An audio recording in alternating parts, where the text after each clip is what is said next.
Hello friends, आपका एक बार फिर हमारे channel Shivam academy by Sunny sir में स्वागत है। जैसा कि हिंदी में अभी आप राम लक्ष्मण परशुराम संवाद पढ़ रहे थे, जिसमें पहला हमने आपको पढ़ा दिया है।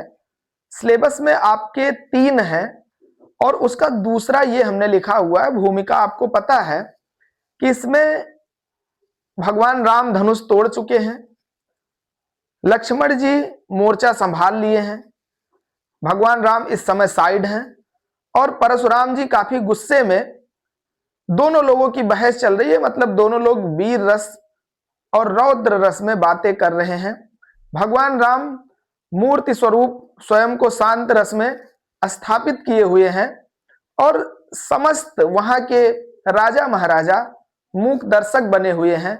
वैसे भी परशुराम जी के सामने किसकी बोलने की हिम्मत है, जिसने कई बार इस धरती को क्षत्रिय विहीन करके ब्राह्मणों को दान में दे दिया। ऐसे योद्धा के सामने भला कौन राजा क्या बोलेगा। राजा जनक भी शांत हैं और सारी मंडली बिल्कुल शांत होकर बैठी है। यहां तक कि विश्वामित्र जी भी अवाक से हैं कि ये मैटर कहां आके फंस गया। और लक्ष्मण जी बिल्कुल मोर्चा संभाले हुए हैं। आइए और आगे देखते हैं। लक्ष्मण जी कहते हैं, लखन कहा हंसी हमरे जाना, सुनहु देव सब धनुष समाना, का छति लाभ जून धनु तोरे, देखा राम नयन के भोरे, छुअत टूट रघुपति न दोसु, मुनि विन काज करिए कत रोसु, बोले चितय परसु की ओरा, रे सठ सुनहि सुभाव न मोरा, बालक बोली बधौ नहीं तोही, केवल मुनि जड़ जानहि मोही। अब देखिए यहां से परशुराम जी बोल रहे हैं, बाल ब्रह्मचारी अति कोही, विश्व विदित क्षत्रिय कुल द्रोही, भुजबल भूमि भूप बिनु कीन्ही, विपुल बार महि देवन दीन्ही, सहस बाहु भुज छेद निहारा, परसु बिलोक महीप कुमारा, मातु पितहि जन सोच बस, करस महिष कुमार, गर्भन के अर्भक दलन, परसु मोर अति घोर। ये लिखते हैं महिष किशोर, यहां पे है, तभी मुझे लगा कि तुकांत नहीं सही है। मैं भी कभी टाइप का आदमी हूं ना, तो समझ जाता हूं इतना। तो कहते हैं कि लखन कहा हंसी हमरे जाना। लखन लाल जी कहते हैं, लक्ष्मण जी हमारे जान में, मतलब मेरी जानकारी में, जहां तक मेरी समझ है, जहां तक मैं किसी बात को समझ पाता हूं, मेरा विवेक जहां तक काम करता है, सुनहु देव सब धनुष समाना। मेरे हिसाब से तो जितनी भी धनुष है सबके सब समान है। अब आप इसको कुछ स्पेशल टाइप का बता रहे हैं, तो इसमें मेरी क्या गलती है? मुझे नहीं पता था भाई। हम आपसे मान लेते हैं कि चलिए आप कह रहे हैं कि स्पेशल टाइप का था, ये शिव धनुष था, तो ठीक है मान लेते हैं। इसमें बहुत गुस्सा आप, मतलब अब शादी ब्याह का माहौल है, आप आकर के फालतू में खलल डाल रहे हैं। तो उसी टाइप का क्षति लाभ जून धनु तोरे। जून मतलब होता है पुराना। का क्षति लाभ जून धनु तोरे, आपके इस पुराने धनुष को तोड़ देने में मेरे भैया का कौन सा लाभ या हानि है? मतलब क्या बिगड़ने बनने वाला था? देखा राम नयन के भोरे, वो तो मेरे भैया इसको देख लिए धनुष को और ये देखते ही टूट गया। इसमें बताइए उनका क्या हानि लाभ होने वाला था? छुअत टूट रघुपति न दोसु, मुन बिन काज करिए कत रोसु। छुअत टूट, छूते ही टूट गया। रघुपति न दोसु, रघुपति का कोई दोष नहीं है, हमारे भैया राम का कोई दोष है ही नहीं। ये छूते ही टूट गया, उनके देखते ही टूट गया। मुन बिन काज करी कत रोसु। मुनिवर आप क्यों फालतू में गुस्सा हो रहे हैं? बिना काम के ही आप इतना क्रोध कर रहे हैं, ये अच्छी बात नहीं है। बोले चितय परसु की ओरा, रे सठ सुने ही सुभाव न मोरा। अब परशुराम जी कहते हैं, अपने फरसे को दिखाते हुए, बोले चितय परसु की ओरा, अपने फरसे की तरफ दिखाते हुए कहते हैं कि, और देख करके कहते हैं, अरे मूर्ख, तूने मेरा स्वभाव नहीं सुना। रे सठ सुने स्वभाव न मोरा। अरे मूर्ख, सठ मतलब मूर्ख होता है, तूने मेरा स्वभाव नहीं सुना।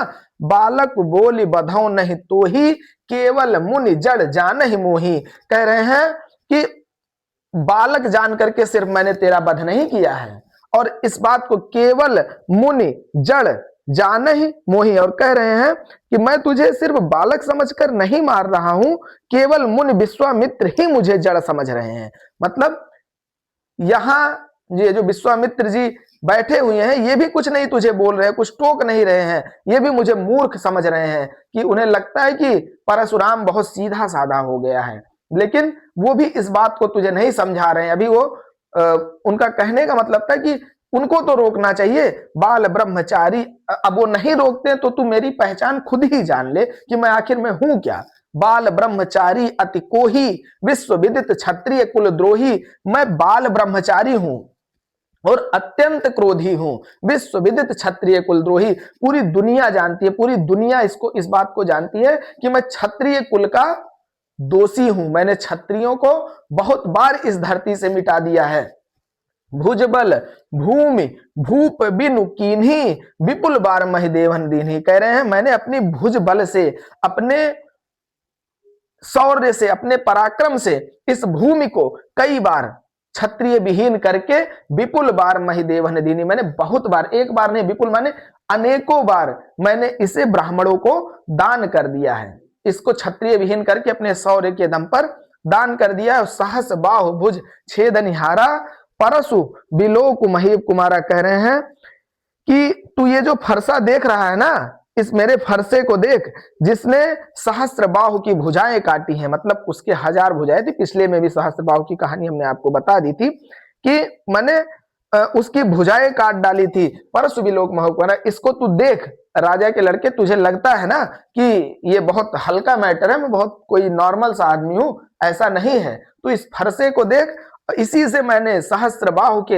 हजारों हाथों को काट दिया था।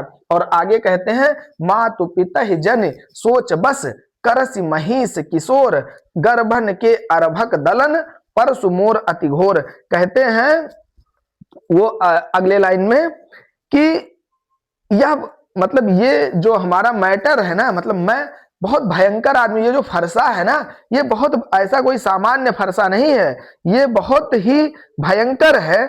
यह माता पिता को चिंता में डाल सकता है। मातु पिता जन सोच बस, माता पिता को भी चिंता में डाल सकता है, क्योंकि ये माता पिता को चिंता में डाल करके गर्भस्थ शिशु को का भी, जो बच्चा अभी पेट में है ना, गर्भस्थ है, उसका भी ये वध कर सकता है, नाश कर सकता है। इसलिए हे राजा के पुत्र, परसु मोर अति घोरा, मातु पिता जन सो करे।